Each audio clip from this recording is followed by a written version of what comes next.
그러나 성령 충만은 기도의 자리에서 뜨거운 눈물을 흘릴 때만 이루어지는 것이 아니라 평범한 일상 속에서도 성령이 우리의 삶을 다스리고 계실 때 나타나는 것입니다.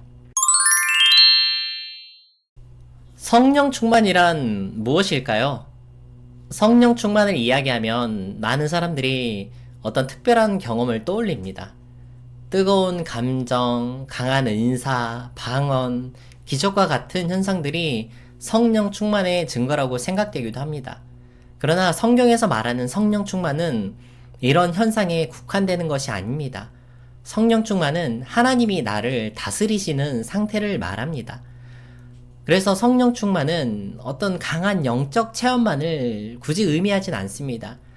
하나님의 말씀을 따라 사는 삶, 성령의 인도하심에 순종하는 삶이 진정한 성령 충만인 것입니다. 우리가 성령 충만을 감정적인 열정으로만 이해한다면 우리는 내 안의 열정이 사라질 때 성령 충만이 끝났다고 착각하기 쉬운 것입니다.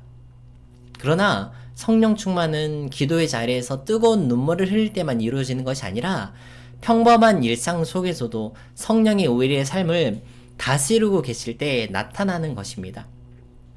사도 바울은 성령 충만을 술 취함과 비교했습니다.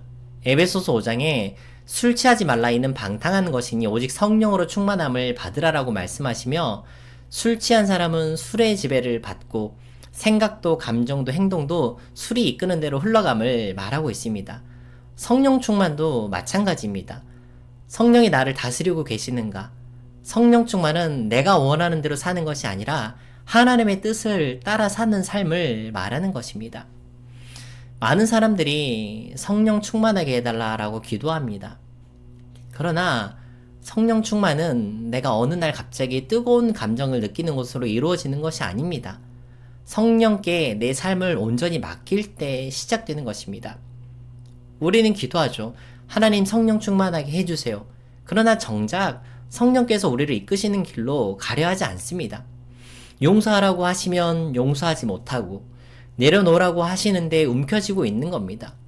분명한 건 성령 충만은 성령의 지배를 받는 삶을 의미하고 있습니다.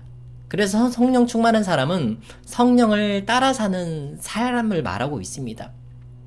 기도할 때뿐만 아니라 어떤 희열을 느낄 때뿐만 아니라 삶 속에서 성령의 다스림으로 받는 것입니다. 말씀을 읽을 때 늘 얘기하지만 말씀을 묵상하고 붙잡을 때 성령께서 우리를 가르치십니다. 잘못된 길로 가려고 하면 성령께서 우리를 책망하시고 힘든 순간에도 믿음으로 견딜 수 있도록 성령께서 우리를 도우십니다.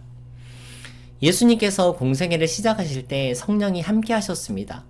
예수님은 늘 성령이 충만하셨고 성령의 인도하심을 따라 살아가셨습니다. 우리가 성령 충만을 구하는 이유는 우리의 삶이 예수님을 닮아가야 하기 때문입니다.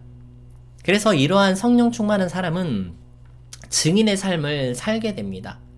어떤 초자연적인 능력을 받는 것이 아니라 예수님을 증거하는 삶을 살아가게 되는 것입니다. 하나님을 사랑하고 사람을 사랑하는 삶이 절로 나타납니다. 왜냐하면 하나님의 뜻을 따르고 자신의 뜻을 내려놓을 줄 알게 되기 때문입니다. 그리고 이러한 변화는 사람의 삶에 있어서 나타나기 시작합니다. 성령 충만하면 우리의 말이 달라집니다. 우리의 태도가 달라집니다. 그리고 우리의 삶의 방향이 달라지며 삶의 자취마다 그토록 우리가 원하는 성령의 열매가 자연스럽게 맺어지는 것입니다. 성령 충만한 사람들은 성경이 말하는 여러 성령의 열매가 나타날 수밖에 없습니다. 사랑이 넘치고 기쁨이 충만하고 평안을 누리게 됩니다. 쉽게 분노하지 않고 오래 참고 선한 길을 선택합니다.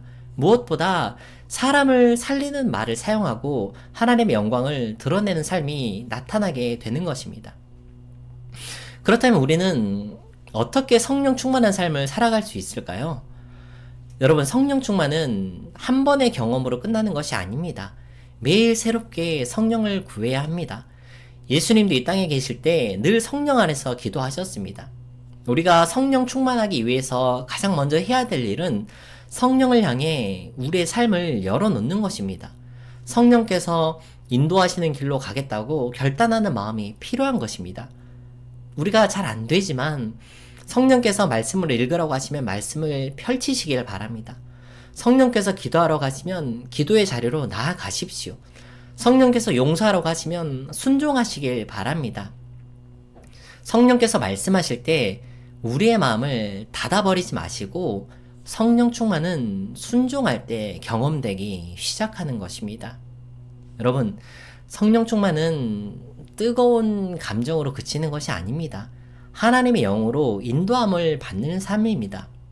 그래서 기도할 때만 은혜 받고 기도할 때만 성령 충만한 것이 아니라 일상 속에서도 하나님의 음성에 귀 기울이며 살아가는 것이 성령 충만한 사람의 첫걸음인 것입니다. 성령 충만을 어렵게 생각하지 마십시오.